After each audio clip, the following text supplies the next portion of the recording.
6 दिसंबर का दिन बाबा साहेब के परिनिर्वाण का 61वां परिनिर्वाण दिवस है। देश 61 साल का समय काफ़ी लंबा होता है, देश बहुत आगे निकल चुका है। लेकिन हम जानने की कोशिश कर रहे हैं कि जो सपनों का भारत था, उनके सपनों का भारत था, जो उनकी सोच थी, जिस शोषित वंचित तबके के लिए, जिस बराबरी के लिए, जिस महिलाओं के उत्थान के लिए वो ज़िंदगी भर लड़ते रहे, जूझते रहे, और उन्होंने जो सपना देखा, जो उन्होंने रोड मैप तैयार किया, वो दरअसल कितना साकार हुआ। इन्हीं सब मुद्दों पर बात करने के लिए मेरे साथ जेएनयू के प्रोफेसर महेंद्र प्रताप राणा है, और हम जानने समझने की कोशिश करें कि जो सपना बाबा साहब ने देखा था, वो उसका सफ़र कितना पूरा हुआ है और कितना अधूरा है। सर, 61 साल का लंबा समय होता है। बाबा साहब जब के परिनिर्वाण के बाद जो उनके सपनों का भारत था, जिसमें बराबरी, समानता की बात थी, महिला उत्थान की बात थी, वो आपको लगता है कि कितना पूरा हुआ है? दो तीन चीज़ें हम लोगों को ध्यान में रखना चाहिए कि बाबा साहब का जो सपना था, एक पहला तो था कि उनका जो है जाति विहीन समाज बनाने का, वो तो खैर संभव नहीं है। और इस पे मैं ऐसे इसको देखता हूँ कि जाति विहीन समाज को जो सपने को पूरा करने के लिए माननीय कांशीराम ने भी काफ़ी कुछ समय तक एक लंबा संघर्ष चलाया था। लेकिन बाद में जब उनको ये महसूस हुआ कि जातियाँ यहाँ टूटने वाली हैं, तो उन्होंने फिर जाति जोड़ों का आंदोलन जो शुरू किया था, और उसी जाति के जोड़ करके एक जो प्रयोग उन्होंने किया, उत्तर प्रदेश में करीब 4 बार तो सरकार उनकी बनी चुकी है, बहुजन समाज पार्टी की। दूसरा, मैं एक बहुत ही स्पष्ट मेरी तो अपनी राय है कि जैसे देश के पूरे विश्व में 168 देश ऐसे हैं जहाँ पर जाति पर आधारित उत्पीड़न भी है, पेशा भी है। भारत उसमें से एक है। आज भी जो इस देश में जो है 1.2 मिलियन फैमिलीज ऐसे, यानी 12 लाख परिवार ऐसे हैं जो आज भी अपने परिवार की रोजी रोटी जो है सर पे मैला ढो करके काम चला रहे हैं। तो इतने के बावजूद, और 23 जून 1907 में जो पूर्व प्रधानमंत्री ने एक घोषणा किया था कि bridging socio economic gap between the generals and the schedule caste and schedule tribe, उसमें हम लोग जानना चाह रहे थे कि भाई जो आप इन दोनों समुदाय के बीच में जो गैप को ख़त्म करने की बात कर रहे हैं, वो कितना ख़त्म हुआ। तो उसमें ये पता चलता है कि केवल जो है एक तरह से ये एक फार्मूला बनाया जाता, उसके साथ खेलने का प्रयास किया जाता। अभी उस तरह से गंभीर जो है प्रयास कर नहीं चल रहे हैं कि जो आर्थिक आधार पर, सामाजिक आधार पर, राजनीतिक आधार पर जो पिछड़ापन है या डिप्रिवेशन है, उसको ख़त्म करने के लिए गंभीर सरकारें नहीं हैं। तीसरा ये एक मुद्दा जो आता है, बाबा साहब का सपना था कि राष्ट्रीयकरण, जो ज़मीन के भूमि का राष्ट्रीयकरण, और जो लोग ज़मीन जोतते हैं, जिस पे ज़मीन पे काम करते हैं, उन लोगों को ज़मीन पर अधिकार मिलना चाहिए। उसी ज़मीन को अगर मैं आगे बढ़ा के आपको देखना चाहता हूँ इस मुद्दे को, ज़मीन के मुद्दे को, तो एक मोहन धारिया कमेटी की रिपोर्ट आई थी 2000 में, जिसमें ये सर्वे करके पूरे देश में निकाला गया था कि 175 मिलियन हेक्टेयर जो है देश में ज़मीन बची हुई है। और अगर हम लोग पूरी सरकार ईमानदारी से और राज्य सरकारें अपनी ईमानदारी से अगर इस ज़मीन को अगर बांटते हैं, तो न केवल शेड्यूल कास्ट और शेड्यूल ट्राइब बल्कि जितने भी अन्य जातियों में भी अगर भूमिहीन परिवार हैं, तो उनको 5 एकड़ जो है कृषि योग्य भूमि मिलेगी, इस तरह का, जो कि सरकार उस मुद्दे पर भी गंभीर नहीं है। कोई भी राज्य सरकारें भी नहीं चाह रही हैं, केंद्र सरकार भी नहीं चाह रही है। तो ये दोनों में एक विरोधाभास है। और निश्चित तौर से जो भी दलित समाज है, पिछड़ा समाज है, जो भी ये आदिवासी समाज है, आज की डेट में जो कुछ पाया है, वो बेसिकली कह लीजिए कि ये उनके संघर्षों का परिणाम है, चाहे वो शिक्षा के क्षेत्र में हो, चाहे आर्थिक क्षेत्र में हो, चाहे सामाजिक क्षेत्र में हो। बाकी किसी तरह से जो लोग रूढ़िवादी समाज है, या जो जिस तरह से जो लोग जातियों के वर्चस्व के चलते जीते अपना एक वर्चस्व कायम रखे हैं, वो लोग इस तरह की चीज़ों को ये चाहते नहीं है कि इस तरह की व्यवस्था कभी ख़त्म हो जाए। तो यह एक ऐसी सामाजिक जो समानता की लड़ाई है। अब इसमें यह जिम्मेदारी सबसे बड़ी इस कुचले दबे कुचले समाज की बनती है, वो किस तरह से इस लड़ाई को आगे ले जा रहे हैं। क्योंकि जो सुविधाभोगी संपन्न समाज है, वो कभी भी अपनी संपन्नता को छोड़ना नहीं चाहता है, सारे अधिकार को छोड़ना नहीं चाह रहा है। तो इसलिए यह संविधान में जितने भी अधिकार दिए गए हैं, चाहे राइट टू एजुकेशन का, राइट टू प्रॉपर्टी का, सभी उनको हर क्षेत्र पे उनको लड़ाई लड़नी है और लड़ करके उनके अधिकारों को प्राप्त करना है। जो महिलाओं की आप बात कर रहे हैं, महिलाओं की समानता की, मैं इस मामले में बहुत ही क्लियर हूँ कि कभी भी उत्पीड़न या शोषण अनुसूचित जाति के जनजाति की महिलाओं में पुरुषों द्वारा नहीं था। ये सामान्य वर्ग के दूसरे वर्गों में उत्पीड़न था, जो कुछ भी था। क्योंकि जब आप अर्थतंत्र की बात करते हैं तो आर्थिक क्षेत्र में दलित और आदिवासी महिलाएं भी पुरुषों के समान बराबरी के साथ उसके राष्ट्र की जो इकोनॉमी है उसको बनाने में उनका योगदान है। लेकिन वो जो उत्पीड़न और डिस्क्रिमिनेशन की जो बात होती है वो सामान्य वर्ग में है, जिसको कि 28 फरवरी 1948 को जो हिंदू कोड बिल बाबा साहब ने प्रस्तुत किया था, उसमें जो बराबरी की बात कही जा रही है वो बाबा साहब केवल और केवल जो है सामान्य वर्ग की हिंदू कोड बिल के माध्यम से, कि उनके यहाँ भी शोषण है, समानता है और असमानता है, उस असमानता को दूर करने के लिए हम लोग कितना प्रयास कर रहे हैं। लेकिन उसमें सबसे ज़्यादा उनको उम्मीद जो थी देश के प्रधानमंत्री से, कि देश के प्रधानमंत्री चूँकि पश्चिमी देशों से की सभ्यता से पढ़े लिखे हैं, वहाँ से प्रभावित हैं, तो वो जो है कम से कम महिलाओं की समानता के अधिकार पे जो वो हमारे साथ खड़े होंगे। लेकिन देश के प्रधानमंत्री जवाहरलाल नेहरू भी उस मुद्दे पर जो है वो जो है पीछे हट गए और नतीजा हुआ कि हिंदू कोड बिल वहाँ पर पास नहीं हुआ। और उसी का नतीजा है कि आज भी जो है जो हिंदू महिलाएं हैं, मैं उसको स्पेसिफिक करके बोल रहा हूँ कि हिंदू महिलाएं आज भी जो आरक्षण की लड़ाई लड़ रही हैं, और वो भी कोई एक कहते हैं ना कि कोई एक लॉजिकल लड़ाई नहीं है। कहते हैं 33% रिजर्वेशन, भाई 33% रिजर्वेशन क्यों होना चाहिए, क्यों नहीं 50% होना चाहिए कि आधे पुरुष हों आधी महिलाएं हों। तो वहाँ पर ये चूँकि बाबा साहब की जो सपना था एक समानता का समाज बनाने का या सामाजिक एकता जिसमें होनी चाहिए, वो जब बाबा साहब के जो सिद्धांत को नहीं माना गया, उसका नतीजा है कि सामान्य वर्ग की महिलाएं भी आज तक उस लड़ाई को लड़ रही हैं और उनको भी वो अधिकार नहीं मिला है। सर, जिस तरह से उनके परिनिर्वाण के बाद कहीं ना कहीं कोशिश की है कि जो उनके विचार थे, जो उनके रास्ते थे, उस पर एक धूल की परत जमा दी जाए, लेकिन धीरे धीरे उन्हीं के रास्ते पर चल के वो तबका, वो समाज कॉलेज में पहुंचा, यूनिवर्सिटी में पहुंचा, प्रोफेसर बना, डॉक्टर बना, और अब वो पूरे देश में अब जो है उनके विचारों को लेकर कहा जा रहा है कि अम्बेडकरवाद युग लौट रहा है और उसकी वापसी तय है, और आने वाला जो युग होगा वो अम्बेडकरवाद का युग होगा भारत में। तो क्या लगता है कि जो बीच में जो एक परत जमाने की कोशिश की गई और उसके बाद जो अब नए तरीके से जो बाबा साहब को लेकर जो लोगों में जागृति आई है, खासकर उन लोगों में जो बराबरी में भरोसा रखते हैं, समानता में भरोसा रखते हैं, तो उसका राजनीतिकरण भी तेज़ी से हो रहा है और हर पॉलिटिकल पार्टियां इसका फ़ायदा उठाने में जुटी हैं। देखें, बाबा साहब अब आज की डेट में हर राजनीतिक दल के लिए बिकाऊ माल हैं, और उनको ये समझ में आ गया है कि बिना बाबा साहब को साथ लिए हुए हम जो है इस देश में जो समानता का सिद्धांत को चला नहीं सकते। वो करें या ना करें एक उनके ऊपर है, लेकिन कम से कम यह तो ज़रूर है, दिखावे के ही तौर पे हम मान लें कि बिना बाबा साहब के इस देश की राजनीति नहीं हो सकती। और उसी को लेकर के चाहे ये लोग कह रहे हैं कि समानता के अधिकार हो, चाहे मोदी की सरकार हो, चाहे जो लोग भी हो, तो तमाम तरह के जो इंटरनेशनल जो है म्यूज़ियम बना रहे हैं, कोई यहाँ पर जो आपके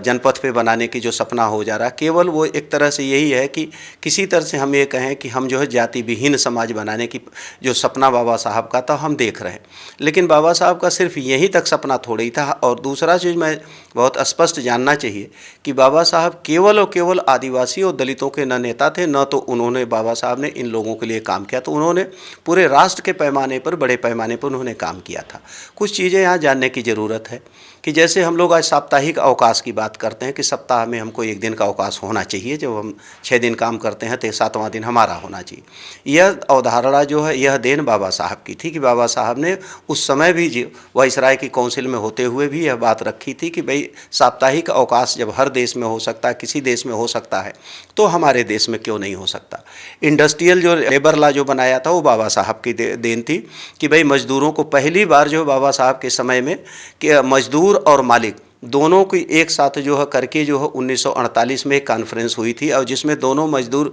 और मालिक दोनों इकट्ठा इस बात पे एग्री हुए थे कि ये दोनों समाज जो है, क्योंकि इंडस्ट्री जो है बिना मजदूर के तो चलेगी नहीं, तो दोनों के रिप्रेजेंटेटिव मिल करके उनके पारिश्रमिक या उनकी मंथली जो इनकम होगी, सैलरी होगी, वो तो तय करेंगे। तो इस तरह से एक उनका था। और जो मजदूरा वर्ग है केवल अनुसूचित जाति और जनजाति तक तो सीमित नहीं है। और तीसरा जो उनका था कि जैसे मैटरनिटी लीव है, आज जो जब महिला जो है उसको बच्चा पैदा होने के बाद जो उसको मैटरनिटी लीव चाहिए, ये बाबा साहब का कंसेप्ट था कि भाई महिलाओं को जो है इतने समय के बाद, इतने पीड़ा के बाद, इतने जब बच्चा पैदा होता है तो तुरंत वो काम करने के लिए नहीं आ सकती हैं, तो उनको मैटरनिटी लीव भी दी जानी चाहिए और विद सैलरी। ऐसा ना हो कि आप मैटरनिटी लीव की तो बात कर रहे हैं लेकिन तनख्वाह हम नहीं देंगे, क्योंकि उस समय में ये सब चीज़ें बहुत चलती थी। तो अब ये उन्होंने ये इंडस्ट्रियल लॉ भी उन्हीं की देन है, मैटरनिटी लीव भी उनकी देन है, साप्ताहिक अवकाश भी उन्हीं की देन है। और दूसरा जो सबसे इम्पॉर्टेंट चीज़ है वाटर रिसोर्स पे बाबा साहब तभी से इस बात को समझ लिए थे, सोच लिए थे कि जिस तरह से पानी का जो मिसयूज़ हो रहा है, जिस तरह से, और आने वाले दिनों में जब जनसंख्या की वृद्धि इस पैमाने पर हो रही है तो निश्चित तौर से यह एक होने जा रहा है भविष्य में कभी भी ये वाटर वार जो होगा, तो उसको लेकर के उन्होंने इस बात के लिए आगाह किया था। उस पर वाटर रिसोर्स पे उनका काफ़ी बड़ा काम भी है कि जो है इस तरह से हम जो काम कर रहे हैं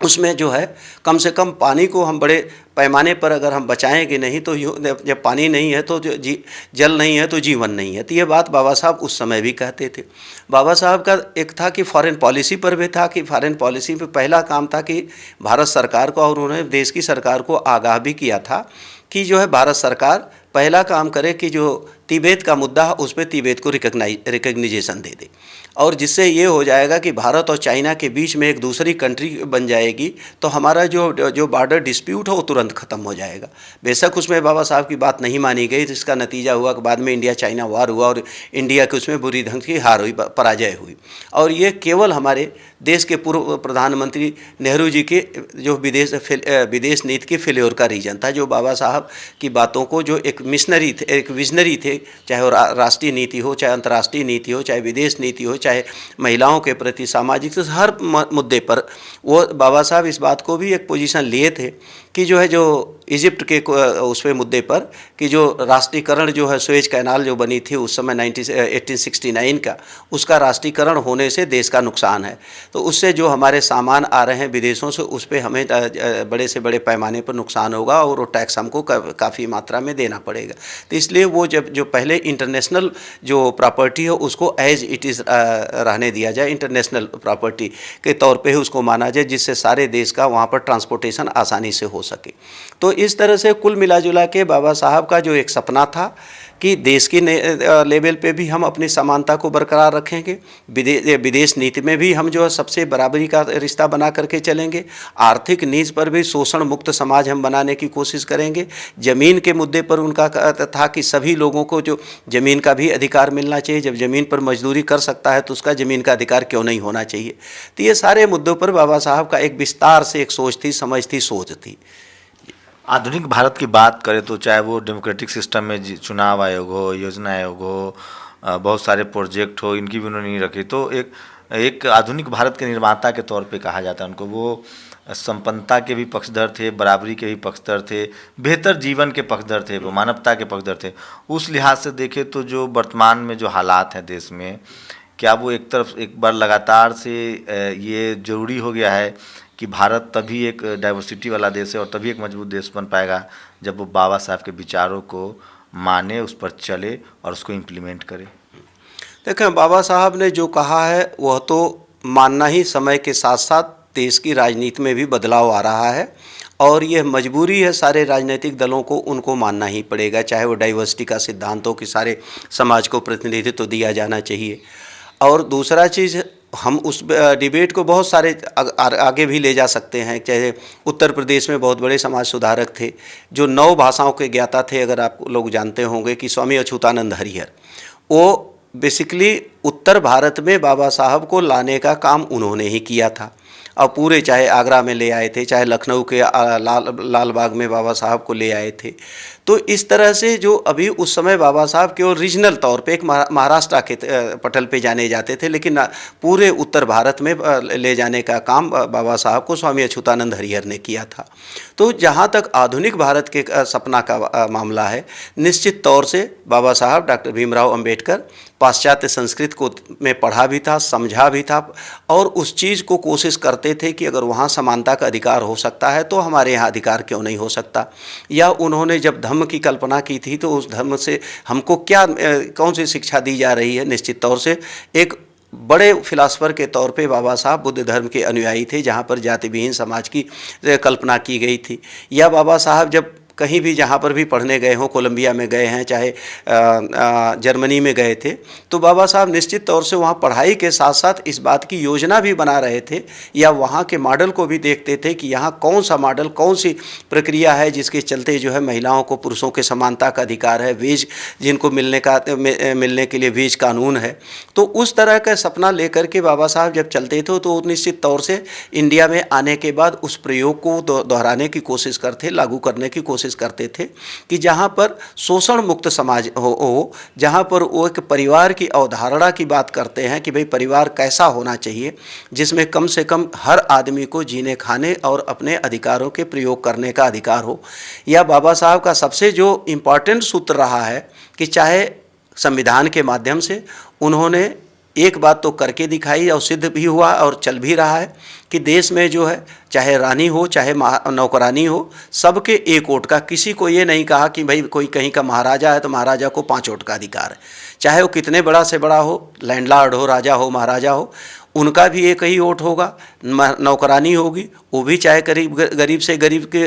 अधिकार है तो उसको भी एक ही वोट का अधिकार है। तो उनको ये कहने के लिए एक तरह से आज का जो समय है उसी के चलते हम कहेंगे कि अगर उत्तर प्रदेश में सरकारें आई हैं तो वोट के अधिकार के नाम पर ही कि एक वोट के बजाय अगर राजाओं के 5-5 वोट होते तो निश्चित तौर से बहुजन समाज पार्टी की सरकार न आई होती। और वो जो कांसीराम का सपना था कि भाई हम सारे जो वंचित समाज है सबको इकट्ठा करके, और वही बाबा साहब का सूत्र कांसीराम ने आगे बढ़ाया कि सारे जो एक एक वोट जो हम इकट्ठा करेंगे और हमारा नंबर गेम सबसे ज़्यादा होगा और वो नंबर गेम के आधार पर हम जो सरकार बनाएंगे। और वही फार्मूला बाबा साहब का दिया हुआ जो चाहे वो कांसीराम के रूप में हो चाहे मायावती आज के रूप में हो, वही फार्मूला काम कर रहा है कि एक वोट एक व्यक्ति एक वोट का अधिकार। तो निश्चित तौर से बाबा साहब इस मामले में बड़े ही दूरदर्शी थे। केवल वो इस लेवल पे नहीं माना जाना चाहिए कि बाबा साहब को एक हम लोग संकुचित दायरे में करके देखें कि केवल वो अनुसूचित जाति या जनजाति के उद्धार की काम सोचते थे। वो पूरे देश के बारे में सोचते थे कि देश हमारा अगर दूसरे देशों से कम्पीट करना चाहता है, आर्थिक मोर्चे पर करना चाहता है, सामाजिक मोर्चे पर करना चाहता है, तो हम आखिर कौन सा ढांचा देंगे। या आज भी हम लोग जब अगर बात करते हैं इस बात को तो निश्चित तौर से बाबा साहब का ये सपना जो आता है कि भाई विदेश नीति हमारी कैसी होनी चाहिए। या आज आप देख रहे हैं कि 1 महीने पहले से जो ये पैसे का जो चल रहा है, डिमोनेटाइजेशन का केस चल रहा है, बाबा साहब का इस पे बहुत स्पष्ट एक विचारधारा थी कि ये रुपया जो है करेंसी जो हर 10वें साल बाद बदल देनी चाहिए। इसमें कहीं से कोई विरोधाभास नहीं है कि वो जितना लंबा ये करेंसी खिंचती जाएगी उतना भ्रष्टाचार होने की उम्मीद है। और आज इतने देर बाद 61 साल बाद इन लोगों को ये याद आ रहा है कि बाबा साहब ने ऐसा कहा था, बाबा साहब ने वैसा कहा था। निश्चित तौर से वह एक इम्पॉर्टेंट स्टेप था और कहीं न कहीं से ये लग रहा है कि आज के आधुनिक भारत के निर्माण में बाबा साहब चाहे किसी भी लेवल पर आर्थिक, सामाजिक या राजनीतिक तीनों बातें जो कहे थे, न केवल अनुसूचित जाति जनजाति तक सीमित होकर रह जाती है बल्कि पूरे देश में, पूरे मानव समाज में, पूरी ह्यूमन सोसाइटी में उनको किस तरह से एक साथ हम लेके चल सकते हैं और कैसे हम बराबरी का दर्जा दिला सकते हैं, कैसे हम उनके समान अवसर की बात कर सकते हैं। तो ये सारे मुद्दों पर निश्चित तौर से आज मैं कह सकता हूँ कि आधुनिक भारत का निर्माण बाबा साहब को हटा के तो निश्चित नहीं कहा जा सकता। जिस तरह से उन्होंने पूरा जीवन संघर्ष किया उस समय में जब भारत में कोई बहुत बेहतर कानून नहीं था, अंग्रेज़ों का राज था, छोटी छोटी रियासतें हुआ करती थी, उन्होंने लगातार सतत प्रयास किया और उस दौरान बहुत सी मुश्किलें उनको झेलने पड़ी। अगर उसको देखें तो क्या लगता है आपको कि वो उनकी लड़ाई जो थी वो किस स्तर की थी और किस तरह से उन्होंने अकेले ही इस पूरे समर को काटा? तो उसको अगर आप देखेंगे तो क्या लगता है कि जो लड़ाई लड़ी उन्होंने, उसका जो परिणाम है वो आज उन तमाम लोगों को मिल रहा है जिनके लिए उन्होंने लड़ाई लड़ी? निश्चित तौर से जो भी आज आप देख रहे हैं जो विकास है उसमें बहुत सारी चीज़ें हुई हैं। बाबा साहब से पहले भी रहे हैं, चाहे ज्योतिबा फूले रहे हों, सावित्रीबाई फूले रहे हों, साउथ में ईवी रामास्वामी नायकर रहे हैं, या जो है आपको बिजली पासी रहे हैं। हर जगह आंदोलन तो हमेशा रहा है, लेकिन उस तरह से जिस तरह से आर्टिकुलेशन होना चाहिए या जिस तरह से दस्तावेजीकरण होना चाहिए वो आंदोलन में उस समय वो बाबा साहब से ही हुआ। और उसको हम एक तरह से ये कह सकते हैं कि आज का जो हम सुख भोग रहे हैं निश्चित तौर से वो बाबा साहब की देन है, इसमें कहीं कोई दो राय नहीं। लेकिन अभी भी हमको कुछ चीज़ें याद रखनी चाहिए कि जैसे जो प्रोपोर्शनल रिप्रेजेंटेशन की हम लड़ाई की बात कह रहे हैं, 1909 में बंगाल एंड आसाम एक्ट था, जिसमें प्रोपोर्शनल रिप्रेजेंटेशन दिया गया था सारे समाज को, जो बंगाल और आसाम को लेकर के आया था। तो लेकिन बाबा साहब के समय तक आते आते एक कह ले कि जो पूरे विश्व के पैमाने पर एक परिवर्तन का एक दौर चल रहा था कि और हर देश एक तरह से आज़ादी के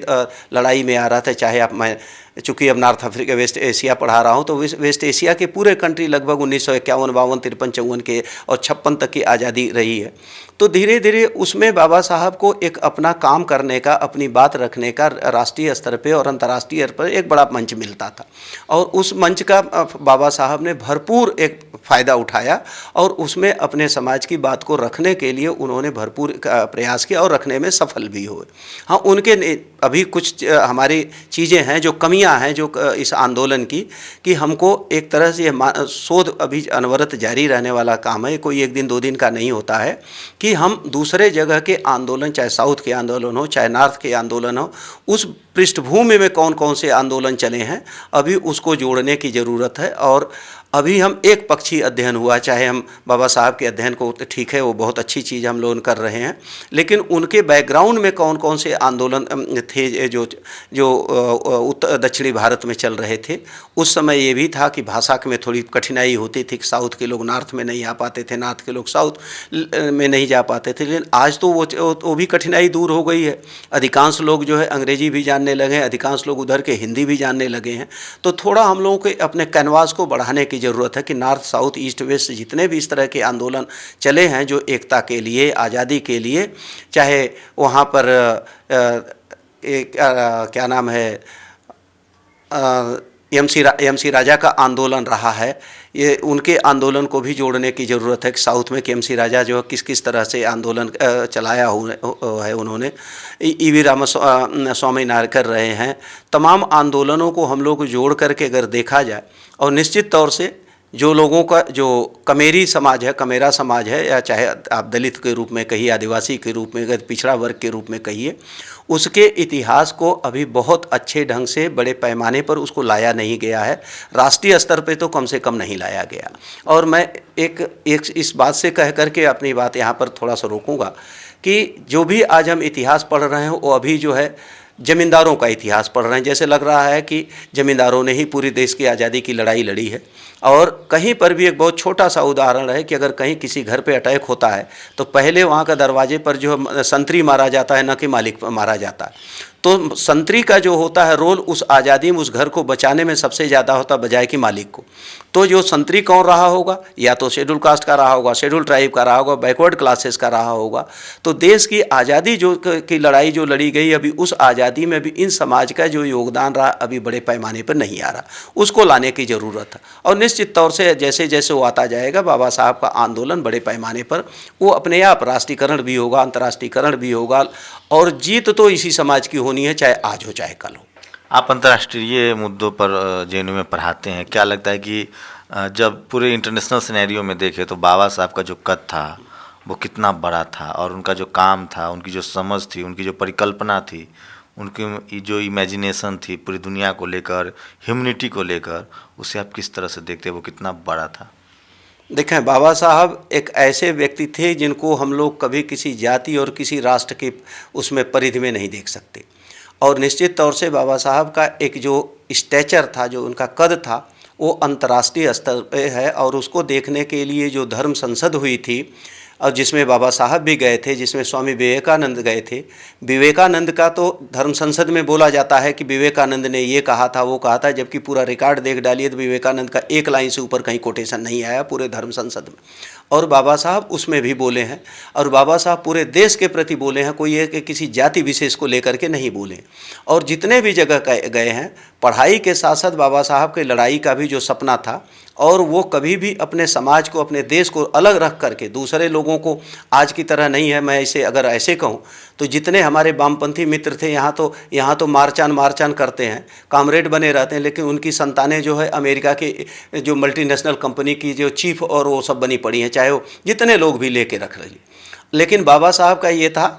एक सपना था कि वो पढ़ाई चाहते तो बाबा साहब तो किसी कंट्री में बस गए हो तो उनके लिए तो कोई रोक छेक थी नहीं, लेकिन बाबा साहब को सपना अपने देश के लोगों के प्रति था, देश के प्रति था, देश को आज़ादी के प्रति था। और निश्चित तौर से बाबा साहब अंतर्राष्ट्रीय स्तर पे भी अगर देखेंगे तो निश्चित तौर से हम तो उनको इस रूप में देखते हैं कि बाबा साहब कहीं से भी लेनिन और मार्क्स और हेगेल से कहीं से भी किसी स्तर पे वो कम नहीं थे, उनसे बढ़ के ही थे।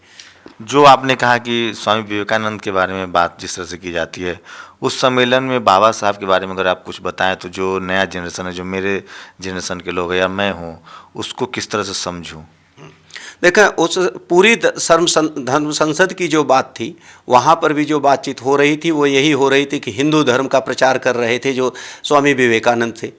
और बाबा साहब और जो लोग थे वो लोग केवल इस बात को कहते थे कि जो भी बात हो रही है वो राष्ट्र के पैमाने पर, राष्ट्र को सामने रख करके, वहाँ जातियों के विभेद पे चर्चा नहीं हो रही है। तो जितने भी चर्चा हुई बाबा साहब के और जितने भी हिंदू नेता थे उनके में यही थी को केवल हिंदू धर्म की बात बोलते थे, हिंदू धर्म ग्रंथों की बात बोलते थे। बाबा एक आधुनिक भारत का सपना देख करके बात बोलते थे। और बाबा के साहब के बोलने में निश्चित तौर से एक वैज्ञानिक धर्म था जो था बुद्धिज़्म था। बुद्धिज़्म में कहीं पर भी एक पहला धर्म है जो साइंटिफिकली ढंग से, यहाँ तक कि गौतम बुद्ध जब कहते हैं कि मुझे इसलिए नहीं मत मानो कि मैं गौतम बुद्ध होकर के बोल रहा हूँ, उसको पहले सच्चाई की कसौटी पर रखो। अगर वो तुमको खरा लगता है, अच्छा लगता है, वैज्ञानिक दृष्टिकोण से ठीक ठाक लगता है तो उसको मानो, नहीं तो रिजेक्ट कर दो। लेकिन दूसरे धर्म में ये बात है नहीं, दूसरे धर्म में थोपी गई बात है। हिंदू धर्म ये कहता है कि नहीं, पहले मुझको मानो, सही हो गलत हो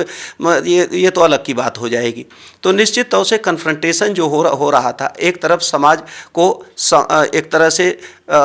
जाति विहीन समाज को बनाते हुए हम देश की परिकल्पना कर रहे हैं, एक तरफ जातियों को के वर्चस्व को बनाए रखते हुए हम देश की परिकल्पना कर रहे हैं। मेजर जो फैक्टर इसमें यही हो रहा था। और उस लड़ाई में निश्चित तौर से इस तरह की ताकतें, जो हिंदूवादी ताकतें थी, वो निश्चित तौर से उसमें फॉर द टाइम भी हम ये नहीं कहेंगे कि 100% वो जीत गई हैं, क्योंकि बुद्धिज़्म का प्रचार जो बाबा साहब ने जो बीड़ा उठाया था, जो मसाल जलाई थी, ऐसा नहीं को ख़त्म हो गया। वो साइंटिफिक रिलीजन चल रहा। और सबसे बढ़िया जो अगर विकासशील विकसित कोई धर्म हुआ है तो पूरे विश्व के पैमाने पर जो अपनी आस्था बनाया है, पहचान बनाया, वो बुद्धिज़्म है। तो बाबा साहब का जो सपना था, निश्चित तौर से देश में किसी भी गैर बराबरी का एक समाज बनाने का जो सपना था, जो किसी भी जाति पर, लिंग पर आधारित किसी भी तरह के शोषण मुक्त समाज जो बनाने का था, जो वो ये इस बात को ये तो कभी नहीं बाबा साहब ने कहा कि जो मैं कह रहा हूँ वही सच है, उसी को मानो। बाबा साहब तो ये कहते थे कि जो चीज़ मैं अगर कह रहा हूँ, तुम्हें लग रहा हो इसमें अगर चेंज करने की भी ज़रूरत हो तो चेंज किया जा सकता है।